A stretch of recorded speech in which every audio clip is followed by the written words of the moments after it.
Hello दोस्तों, स्वागत है आपको मेरे चैनल एक्सक्विजिट आर्ट पे। और आज हम बात करने वाले हैं ग्रिड टेक्निक, जो कि हम आउटलाइनिंग के लिए यूज़ करते हैं। तो चलिए शुरू करते हैं। ग्रिड टेक्निक जो है काफ़ी बेसिक मेथड है आउटलाइनिंग के लिए, और बिगनर्स को स्केचिंग शुरू करने के लिए काफ़ी यूज़फुल रहेगा। मेरे सब्जेक्ट में है प्राची देसाई, और जैसे कि आप देख सकते हैं मैंने बहुत सारे छोटे बॉक्सेस बनाए रखे हैं जो मेरा छोटा ग्रिड है, और ये 2x2 सेंटीमीटर का है। तो चलिए मैं ये लिख लेता हूँ, 2 सेंटीमीटर इधर और 2 सेंटीमीटर इधर। तो ठीक है, चलिए दोस्तों मैं आपको प्रोसीजर एक्सप्लेन करता हूँ स्टेप बाय स्टेप। तो पहला स्टेप, ग्रिड बनाना। तो जिस प्रकार आपने अपने रेफरेंस शीट पे आपने ग्रिड बनाई है, ठीक उसी प्रकार आप अपने ड्राइंग शीट पे भी ग्रिड बनाइए। सो अगला स्टेप है इंटरसेक्शन पॉइंट्स को मार्क करना। तो जैसे कि आप देख सकते हैं अभी इस लाइन पे ये होगा हमारा इंटरसेक्शन पॉइंट। एक मिनट रुको, डार्क पेंसिल लाता हूँ मैं। तो फिर हाँ, ये होएगा हमारा इंटरसेक्शन पॉइंट। और जैसे कि आप देख सकते हैं इस लाइन में हमारा इंटरसेक्शन पॉइंट यहाँ पे है। चलिए और एक मार्क करते हैं। जैसे कि आप देख सकते हैं इस लाइन पे हमारा इंटरसेक्शन पॉइंट यहाँ पे है, यहाँ पे, जैसे कि आप देख सकते हैं।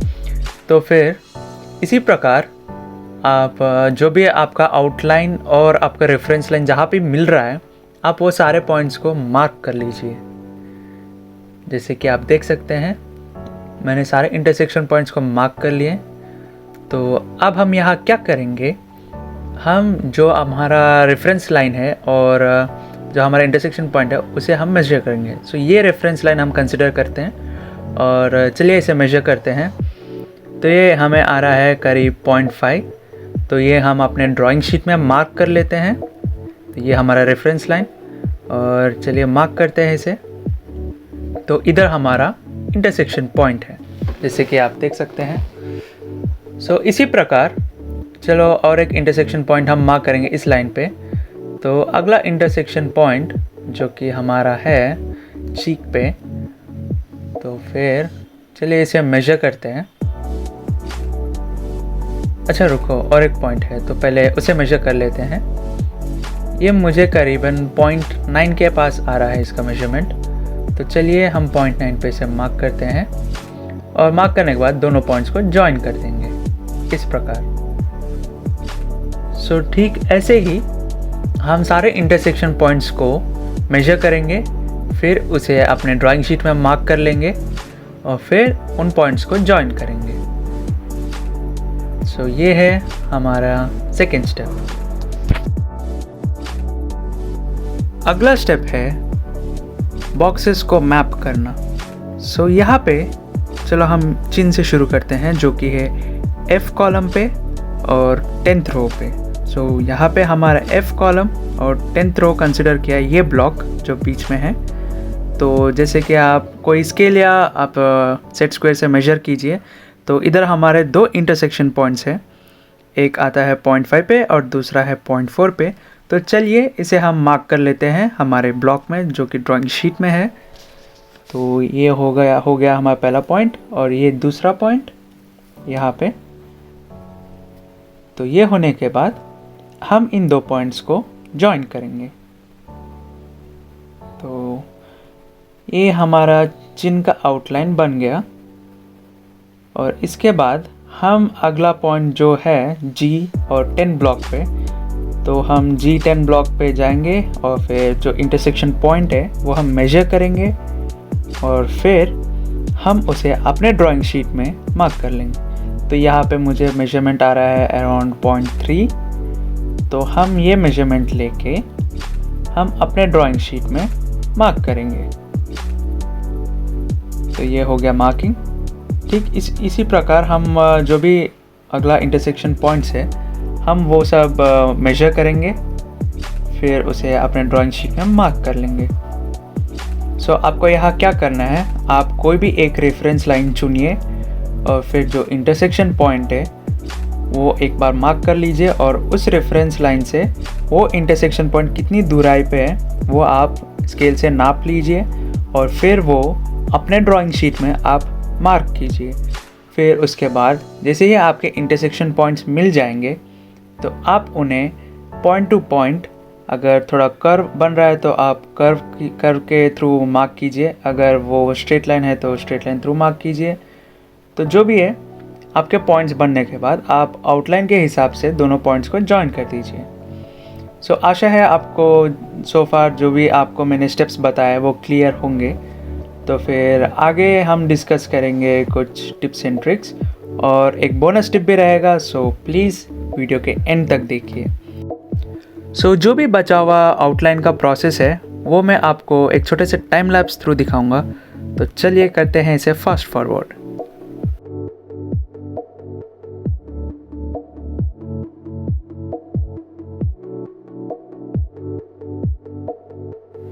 सो चलिए दोस्तों, अब वक्त है टिप्स एंड ट्रिक्स का। तो पहला टिप, हमेशा आपके सब्जेक्ट का आप प्रिंट आउट ला लीजिए।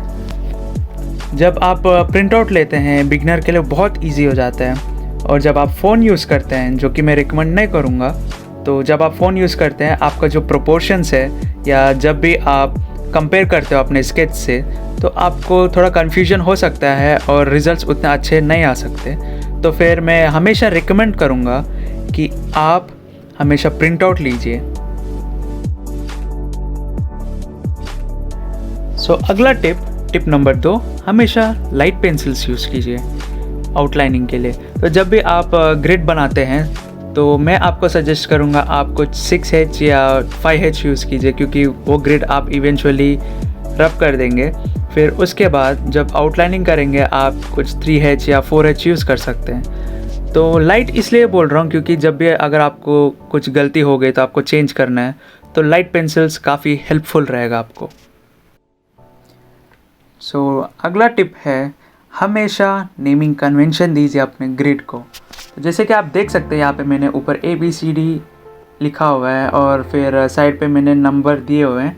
तो इससे क्या होता है, सपोज़ आपको ये ब्लॉक रेफ़र करना है, फिर ये है F7, तो देख सकते हैं आप इसका यूज़ कैसे है, कितना आसान हो जाता है आपको कोई भी ब्लॉक कहीं पे भी शीट पे रेफ़र करने के लिए। सो अगला टिप है हमारा टिप नंबर 4, हमेशा स्केल यूज़ कीजिए। जैसे कि मैंने आपको मेरे पहले स्टेप्स में, स्टेप 2 और स्टेप 3 में मैंने आपको समझाया था कि स्केल का यूज़ कितना आसान कर देते हैं हमारा काम, और इससे कितना परफेक्टली हमें पॉइंट्स मिलते हैं, और फिर जो आउटलाइन है वो काफ़ी हद तक सेम बन जाता है। तो फिर हमेशा आप एक स्केल यूज़ कीजिए।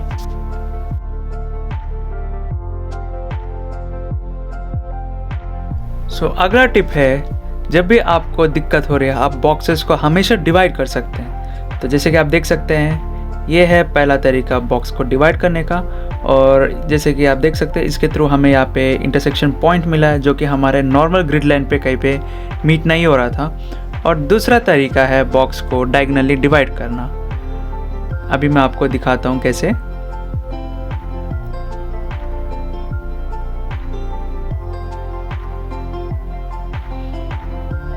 तो जैसे कि आप देख सकते हैं मैंने बॉक्स को डायगोनली डिवाइड कर दिया।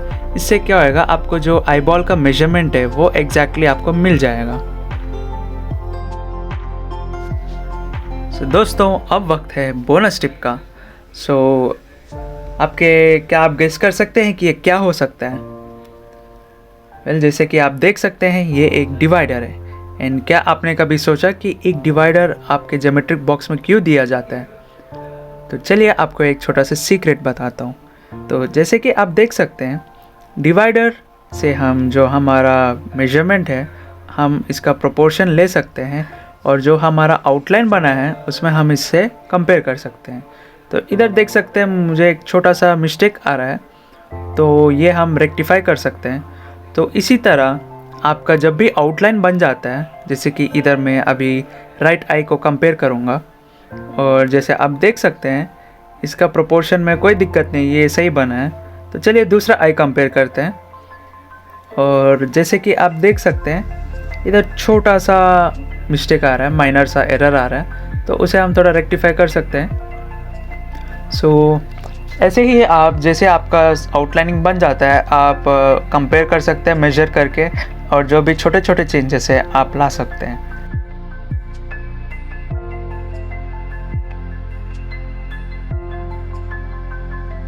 तो आशा है आपको एक डिवाइडर का इस्तेमाल कैसे करना है समझ आ गया।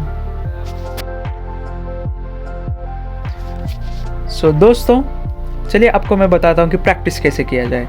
आप हमेशा एक कार्टून सब्जेक्ट से शुरू कर सकते हैं क्योंकि कार्टून्स बहुत इजी होते हैं। तो जैसे कि आप देख सकते हैं ये मिनियन ज़्यादा कॉम्प्लेक्स नहीं है, काफ़ी सिंपल है। फिर इसके बाद आप थोड़े अपने हिसाब से आप सब्जेक्ट्स चुन सकते हैं, जैसे कि इधर जेरी है, इधर कर्व्स है थोड़ा, तो आपको ट्रेनिंग हो जाएगी। फिर अगला आप कोई नारुतो या कोई भी आपके एनिमे कैरेक्टर्स आप ले सकते हैं क्योंकि ये थोड़ा सिंपल ह्यूमन फॉर्म्स है। फिर आप थोड़ा बहुत रियलिस्टिक फॉर्म्स पे जा सकते हैं, इससे आपको धीरे धीरे ग्रिड की आदत होने लगेगी और फिर आप धीरे धीरे जो भी ह्यूमन फिगर्स है उसे समझने लगोगे।